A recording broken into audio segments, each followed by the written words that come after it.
नमस्कार। हम और आप हर रोज न जाने कितने ही शब्द इस्तेमाल करते हैं, पर क्या कभी हमने ये सोचा है कि इन शब्दों की भी अपनी एक छिपी हुई कहानी, एक गुप्त इतिहास हो सकता है? तो आज हम इसी रोमांचक सफर पर निकलने वाले हैं। तो चलिए एक सवाल से शुरू करते हैं। स्क्रीन पर देखिए, 3 शब्द हैं: मॉनसून, अर्थशास्त्र यानी इकोनॉमिक्स और कम्युनिकेशन। सुनने में तो तीनों बिल्कुल अलग-अलग फील्ड्स के लगते हैं, है ना?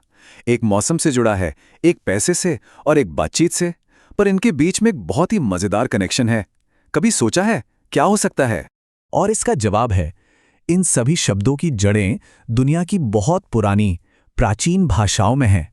ये शब्द सिर्फ अक्षर नहीं है, बल्कि ये तो इतिहास और संस्कृति के छोटे-छोटे टाइम कैप्सूल हैं, जो हजारों साल का सफर तय करके आज हम तक पहुंचे हैं।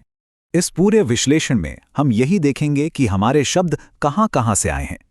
हम शुरुआत करेंगे ग्रीक भाषा से, फिर चलेंगे रोमन और लैटिन की दुनिया में, इसके बाद अरबी और संस्कृत के असर को समझेंगे और आखिर में देखेंगे कि फ्रेंच भाषा का क्या योगदान रहा। तो चलिए तैयार हो जाइए। तो चलिए इस यात्रा के पहले पड़ाव से शुरू करते हैं और समझते हैं कि आखिर इन शब्दों की कहानी इतनी खास है क्यों। देखिए, हम जो भी शब्द बोलते हैं ना, वो सिर्फ एक आवाज नहीं है। वो इतिहास, व्यापार, विज्ञान और अलग-अलग संस्कृतियों के मेलजोल के एक जीता जागता सबूत है। हर शब्द अपने साथ एक पूरी कहानी लेके चलता है, और आज हम उन्हीं में से कुछ कहानियों के पन्ने पलटने वाले हैं। और हमारी कहानी की शुरुआत होती है प्राचीन ग्रीस से।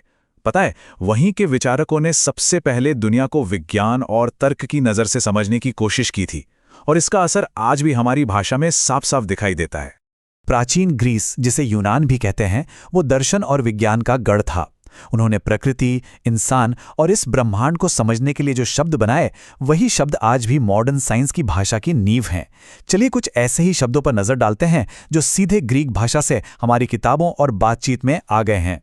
अच्छा, अब जरा इस लिस्ट को देखिए। कमाल की बात है ना, साइंस की बड़ी बड़ी ब्रांचेस के नाम वो सब ग्रीक भाषा से आए हैं।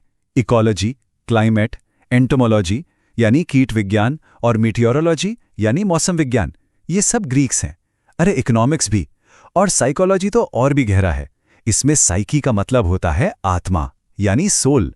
सोचिए, आत्मा का अध्ययन, इससे पता चलता है कि उस दौर के लोग ज्ञान को कितनी गहराई से समझते थे। चलिए अब ग्रीस से निकलकर प्राचीन रोम की तरफ चलते हैं। रोमन साम्राज्य अपनी इंजीनियरिंग, कानून और मैनेजमेंट के लिए जाना जाता था। उनकी भाषा थी लैटिन, जो बहुत ही प्रैक्टिकल थी, और इसीलिए उसने हमें मैनेजमेंट और खेती से जुड़े कई जरूरी शब्द दिए हैं। तो यहाँ पता चलता है कि रोमन और लैटिन का असर कितना प्रैक्टिकल था। अब जैसे सिरिल्स शब्द है, ये अनाज की रोमन देवी सिरिस के नाम पे रखा गया है ना, मजेदार। और कम्युनिकेशन, ये लैटिन के कम्युनिस से बना है, जिसका मतलब होता है मिल बांटना या साझा करना। और बाकी देखिए, फंजीसाइड नाम से ही साफ है, फंगस को मारने वाला। और लिग्यूम, ये शब्द सीधे खेतीबाड़ी और बायोलॉजी से जुड़े हुए हैं। अब पश्चिम से पूरब की ओर एक लंबा सफर करते हैं। भारत और मध्य पूर्व के साथ सदियों पुराने व्यापार ने सिर्फ सामान का ही लेन देन नहीं किया, बल्कि शब्दों का भी आदान प्रदान हुआ।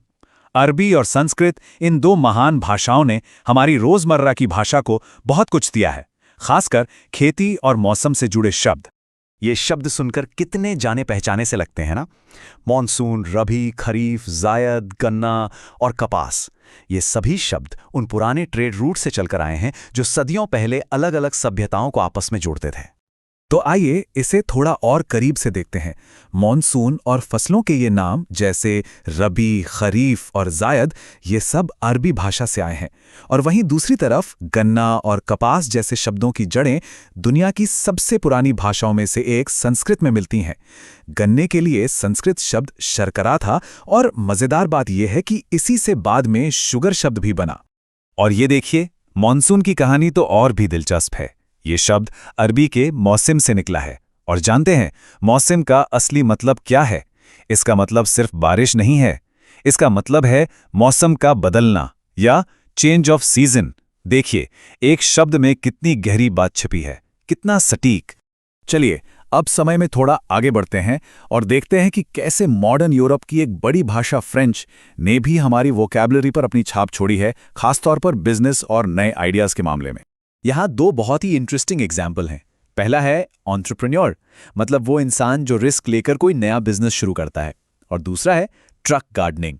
अब इसका मतलब ट्रकों से बागवानी करना बिल्कुल नहीं है। ये फ्रेंच शब्द ट्रॉकर से आया है, जिसका मतलब होता है व्यापार करना या एक्सचेंज करना। तो ट्रक गार्डनिंग का असली मतलब हुआ बाजार में बेचने के लिए बड़े पैमाने पर सब्जियों की खेती करना। ये दोनों शब्द दिखाते हैं कि कैसे फ्रेंच भाषा ने व्यापार और खेती की नई सोच को नाम दिए। तो इस पूरी यात्रा से क्या समझ में आता है? यही कि हमारी भाषा एक बहुत ही खूबसूरत कालीन की तरह है, जिसमें हर धागा एक अलग संस्कृति और इतिहास से आया है, और जब ये सब धागे मिलते हैं तो एक अनोखी तस्वीर बनती है। तो आज हमने देखा कि कैसे ग्रीक ने हमें विज्ञान की भाषा दी, लैटिन ने प्रैक्टिकल शब्द दिए, अरबी और संस्कृत ने हमें व्यापार और प्रकृति से जुड़े शब्द दिए, और फ्रेंच ने मॉडर्न बिजनेस को अपनी वोकैबुलरी दी। हमारी भाषा वाकई में एक ग्लोबल विरासत है। तो कुल मिलाकर बात यह है कि शब्द सिर्फ शब्द नहीं होते, वो कहानियां हैं, वो इतिहास हैं। तो अगली बार जब कोई नया या पुराना शब्द सुनने को मिले तो एक पल के लिए रुककर जरूर सोचिएगा, आखिर इसकी कहानी क्या हो सकती है।